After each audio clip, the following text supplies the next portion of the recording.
Ladies and gentlemen, welcome to Masonic or Not. My name is AJ. Keon. And I'm Nico. And today is a very special day. It is Veterans Day. And there's a very special person to my left, my father, Colonel John Bowley, United States Air Force retired. He's here with us as a guest on our podcast. We're going to ask him to give us some of his recollections of his time in the military, and also us being Masons.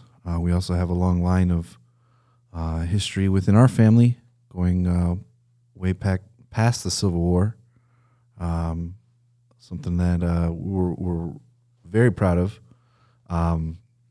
So where do we start? All right. So do we go into? Well, you know, as Masons, I believe you'll agree that there's no greater love that a man can give than he would lay down his life for his friends. Absolutely. I mean, when you look at what every one of us who raised our hand, we swore to defend the Constitution against all enemies, foreign and domestic, to the death if necessary. That we would lay down our lives for you. And for what purpose? For freedom. The kind of freedom that we enjoy in the United States is unique. I spoke to a man of Romanian descent today. He talked about his whole family got arrested and were placed in a cell. He was born in a prison cell. Wow. And now he lives in America. He loves our country. And that came at great sacrifice. Men and women who are willing to die so that we would be free. To do what? To maybe you want to become a Mason? Oh, that's great. You want to study a deep wisdom? Go for it. Is there going to be any, are we going to inhibit you in any way? No, we'll raise an army to fight so that you can do with your life in freedom what you would like to do. Beautiful. And I feel like, like, for example, in my home country, Iran, Freemasonry is banned. You know, people don't have that freedom to seek spiritual improvement. You know, so that's incredible. And even other countries in the world, I feel like they're not, as open. It's not as free. Like there might be Masonry there, but, they have to hide for some reason. Can I comment on that from a... Yeah. I went to Bible college for 3 years. Just recently I graduated. And one of our students was of Iranian descent. And he talked about the fastest growing church in the world today is in Iran. Oh, wow. And it's being led by women. Huh. Women. Wow. Now, I did not know that. and this is just Google it. Okay. There's a wonderful film telling the story of these brave people who are spreading the knowledge that God gave us rights. And these rights are freedom of speech, freedom of religion, freedom to bear arms, all of the things that in a society that is against those things, it can't possibly be right. Right. It can't possibly be right. They may have good intentions. There may be great and wonderful people in those cultures. But if you look at it, what does it produce? And with all the flaws in our country, we have produced the greatest amount of freedom for the greatest amount of people of any society. Right. When you go to fight for the freedom of others, this scripture says you're being a minister. Wow.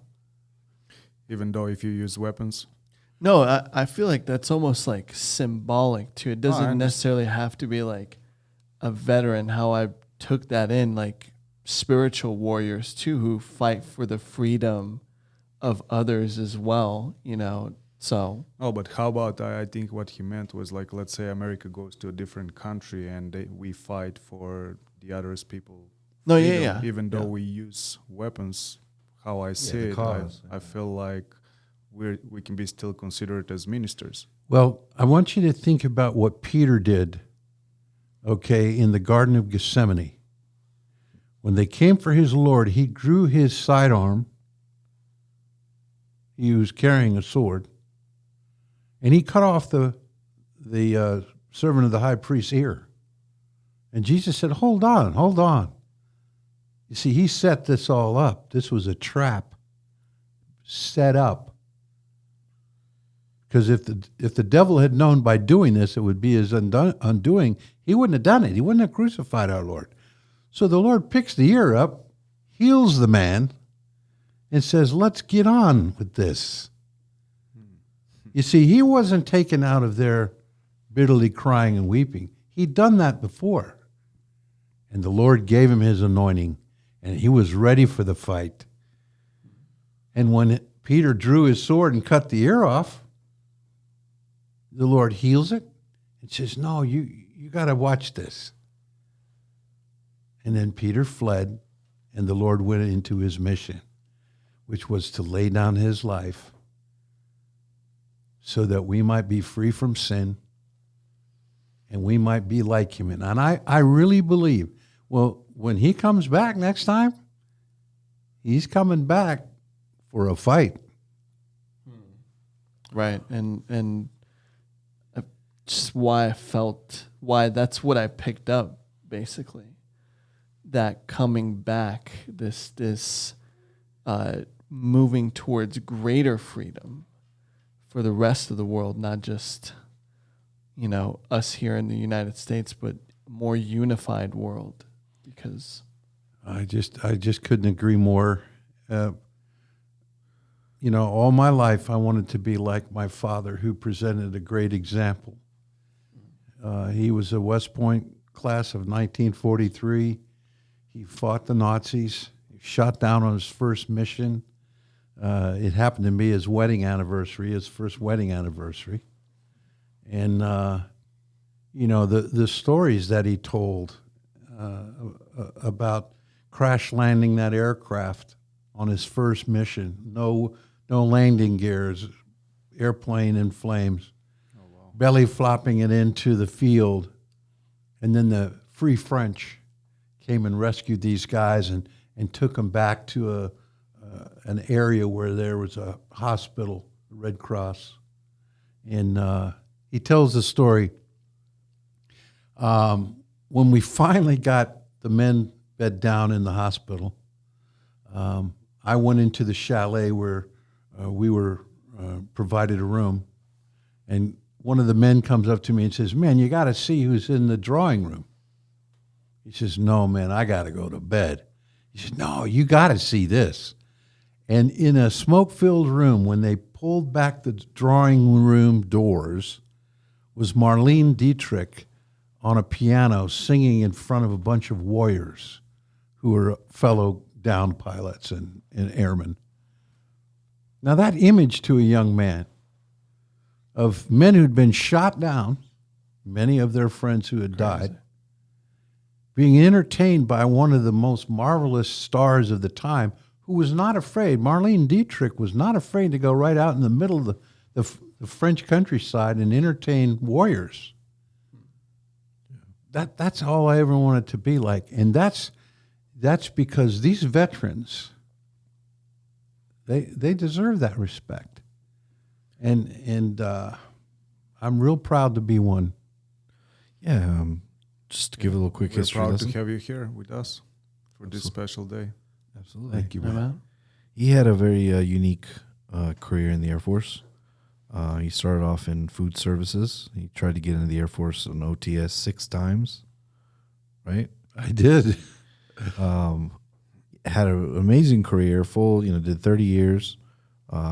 Just on the journey that I was with him, I was born in Hawaii. We lived in Georgia, Spain, Germany, Turkey, Virginia, Nebraska, Alabama, D.C., Texas, just to name a few. And one thing that was, getting back to certain things in the Masonic end. You told me as a kid that some of the men, some of the best men that you knew in your life were Masons. You want to talk about one of your famous godfather? You know, back in 1962, we moved to Washington, D.C., where Dad was assigned to the Pentagon. And we moved near a congressman who had he had 3 boys and a young daughter. And the 3 guys, 2 of them were about my age. One was a little older, one was a year younger. And so we hung out, became friends. We attended the Episcopalian church. And when a young boy is around 13 years old, young people, they get confirmed into the church. And they get to take their first communion after being educated into the doctrines of the Episcopalian tradition. So you need a sponsor for that. And my dad became the sponsor for my friend Jack, and his dad became my sponsor. So this wonderful congressman would come over to my house with a Bible, and I remember going into our living room, and my dad would go with his son into the other room, and they would teach us the tenets of our faith. And we really didn't know he was important because there were actually a lot of congressmen in our area until he came home in a limousine, because he had become the leader of the minority in the House of Representatives. And when I was in my senior year, his son Jack came by and said, "Hey, you want a letter recommendation from my dad for college?" And I said, "Yeah, that'd be great." And several days later, he came by and handed me this letter signed by the future president of the United States, Gerald R. Ford. Wow. Of course, Interesting story. 33rd degree Shriner. he was a 33rd degree Shriner. Yeah. 33rd degree Scottish Rite Mason and a Shriner. just to Okay. Wow. clarify that. Yeah. So, even that closer, I grew up, Dad explaining to me that a lot of, our ancestors were Well, Masons. we found out about that. My dad was not a Mason. Right. But his dad was. His dad was. Delavan. But I never knew much about it. But it was very respected in our community in Alexandria. They have the temple there, the Washington George Washington monument that sits right down, looking down King Street. Vic, we play on the grounds. We go in there as kids, and it's pretty spectacular place. But I didn't know much about it. Right. And then we found out about my great-grandfather because someone had found letters from his prisoner of war experience. He had been a white officer of colored troops in the 30th United States Colored Infantry.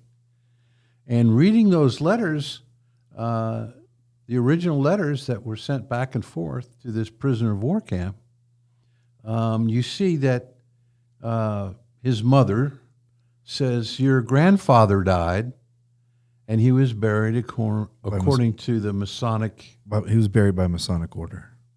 Those are the exact words. Yeah. Buried by Masonic order. Yeah. So that meant my great-grandfather, What year was this?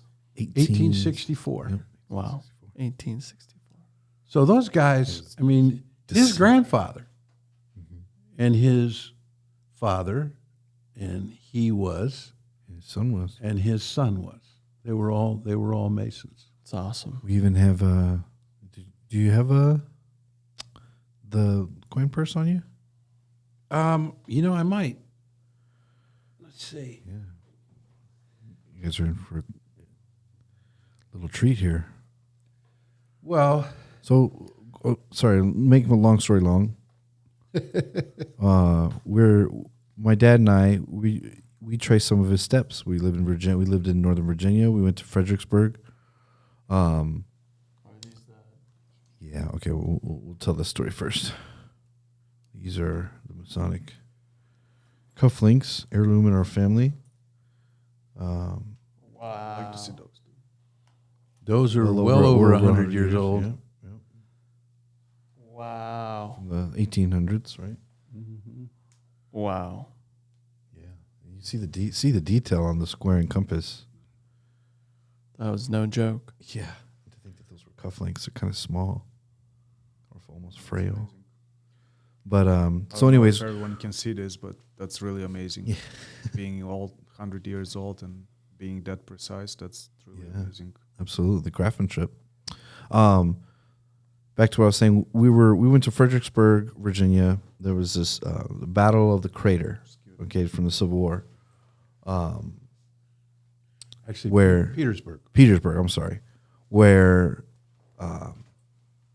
basically Freeman and one other black troop survived the ordeal, and the Confederates blow up the city around with dynamite. They surround the city with dynamite. Anyways, we go to a historical stop. Young man, we asked, is there anything about what was then called the colored infantry? Our great grandfather was my great grandfather was a white officer, and he literally. If you'll hand that You to want me to? just go ahead and grab it. He walks back to us with this book, and Show we it go. to the camera. This is a boy lieutenant. Freeman Sparks Bowley's a boy lieutenant, the 30th United States Colored Troops. And these are literally his memoirs Wow. and his letters. Let me And- set this up real quick. Sure. Okay. I was in the office of the Secretary of Defense, and I worked with other officers, Army, Navy, Air Force, and Marines. One of the Army officers, I was discussing how I found out about my great-grandfather who was captured at the Battle of the Crater on July 31st, 1864. And he asked me immediately, he says, have you been to Petersburg and seen that battlefield? And have you seen the wonderful museums they have there and all the books? And I said, no, as a matter of fact, I haven't. He says, what are you, nuts? This Army guy talking to a colonel. I'm Air Force. And he's dogging me out bad. Oh, right. He's saying, what are you, crazy? I've been there 4 times. I know everything about the battle. And your great-grandfather was there and you didn't go? What's the matter with you? Every time I saw him, he said, hey, Colonel, you been to the battlefield yet? So my son, AJ, and I were heading to see Papa in North Carolina. We were going down 95, and there's the sign. Petersburg Battlefield, turn right, Nice. So we turn right, pull into the parking lot, and I'm thinking, son, we're going to go see where great-grandfather laid it on the line. Yeah. And then I think, and get that Army colonel off my butt, And we pulled into that parking lot, and I said to my son, are you feeling this? This is like my hair caught on fire. There was such an anointing of power in that parking lot. And AJ says, yeah, Dad, I feel that. And I said, I don't know what's going to happen, but something special is going to happen. Let's go see. So we walked in, and the Mountie comes up to us, the Ranger, and we ask him, do you have any books on the 30th United States Colored Infantry? Because our ancestor was a member of that outfit. And he brings us this book back. Wow. And we look at it, it says, a boy lieutenant, there's an African-American holding a musket with a bayonet fixed. And that's what you look at when you look at the book. Yeah, they were kids. Okay. And then it says 30th United States Colored Troops. And then at the top of it, it says Freeman S. Bowley's a boy lieutenant. Now, let That's awesome. AJ read real quick. And was it him that was a Mason? Yeah. Yeah. Yep. Read the first, go all the way That's really amazing. to there. Okay. Now I want you to imagine, we've said our hair's on fire, We go in there and they hand us this book and we go, whoa. We go out in the car and AJ says, we're reading it on the drive. and he reads this to me. During the month of February 1864, 2 veteran regiments of Massachusetts volunteers who had reenlisted for another 3 years came home on their veteran furlough of 30 days. The citizens of Worcester, Massachusetts gave them a reception, and as a cadet in the Highland Military Academy, I, Freeman Sparks Bowley, was one of the veterans' escorts. With the rest, I marched into Mechanics Hall where the formal proceedings were held, and there I saw a sight which thrilled me through and through. One of the regiments which was being received was the 21st Massachusetts Volunteer Infantry, whose former color sergeant, Thomas Plunkett, had lost both his arms and won an immortal name at the Battle of Fredericksburg, Virginia, December 11th through the 15th, 1863.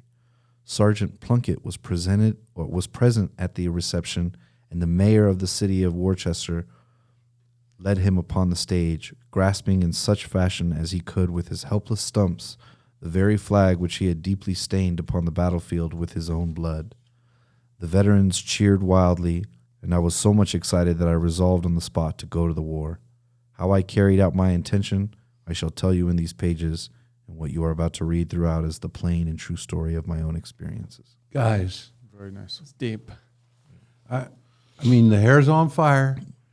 You're in a supernatural environment. Right. And he reads, and what you're about to read is my own true story. Okay? Left that for you. Guys, I got to Left tell you, that for you. He did leave it for us.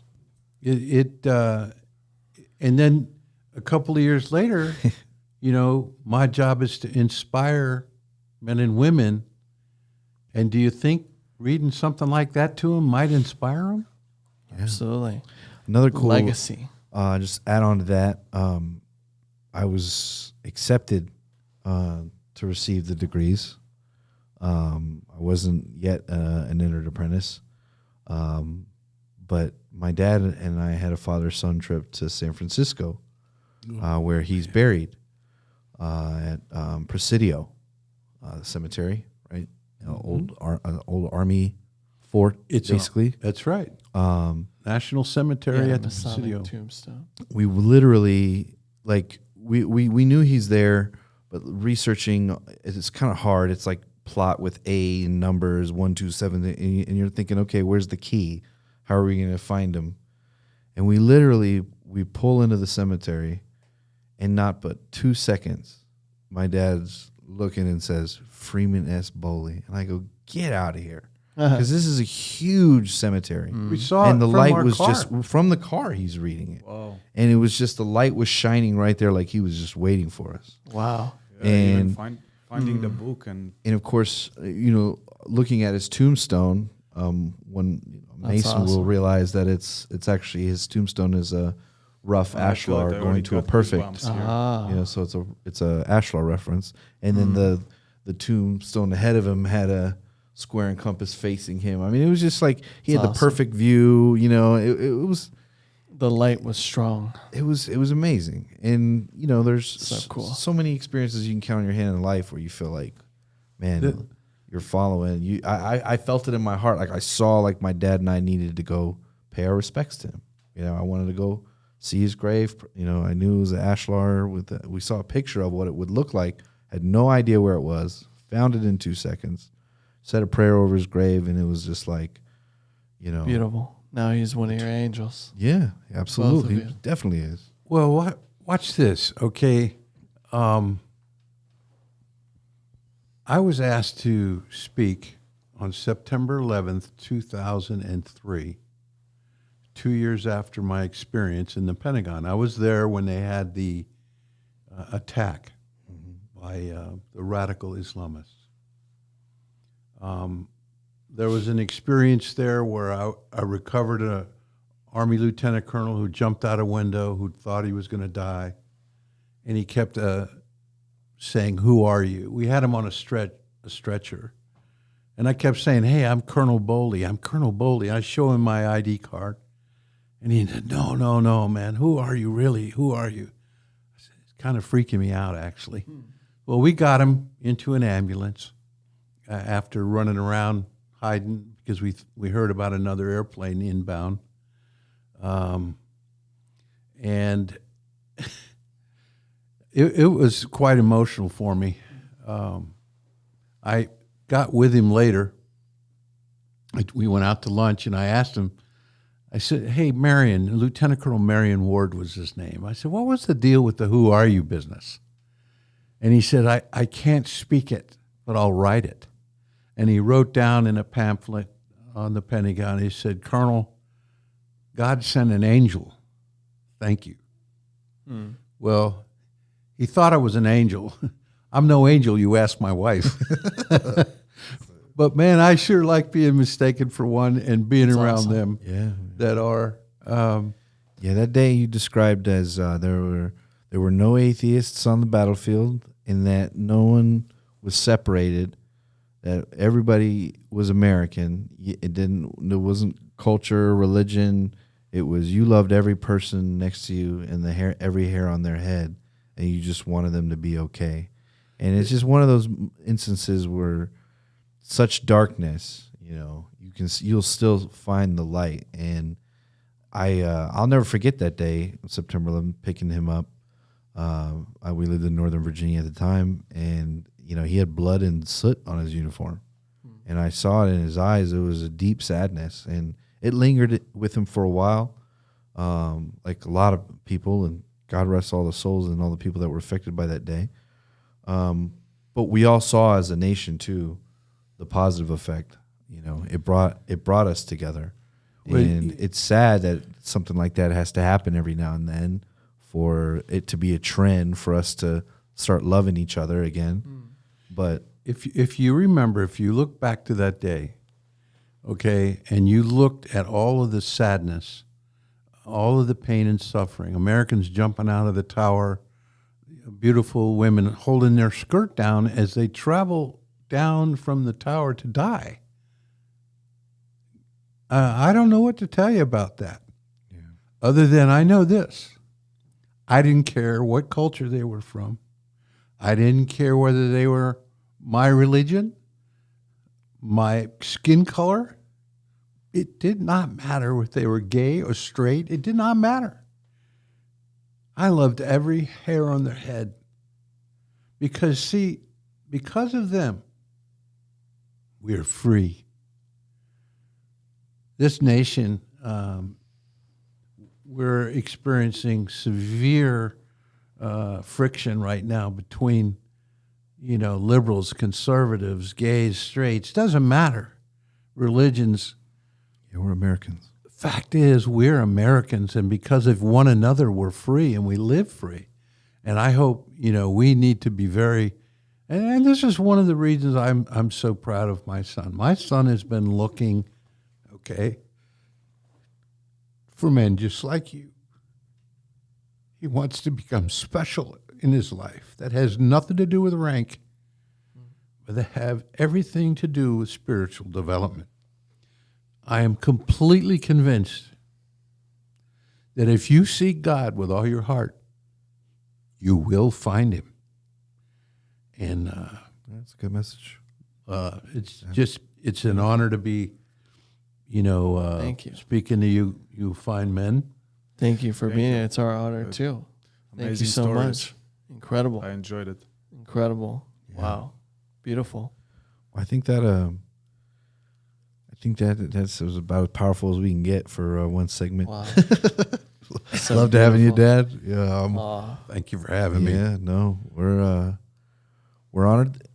Hope you enjoyed this episode, and we really want to say a special thanks to all the veterans, all the men and women out there that put on the uniform and Amen. do the job that we don't, and we're grateful. And for those that sacrificed everything and gave their lives, we can never repay you, but really appreciate and value our freedom on another level, and keep that great part of America that makes us great alive. So mote it be. So mote it be. My name is AJ. Keon. And I'm Nico. This is Masonic John or Bowley. Not, and this is Very special very guest. special guest, John Bowley Colonel, United States Air Force, retired. On this special Veterans Day. On the special Veterans Day. 11/11. Happy Veterans Day. God bless all you wonderful men and women. We're out. Peace.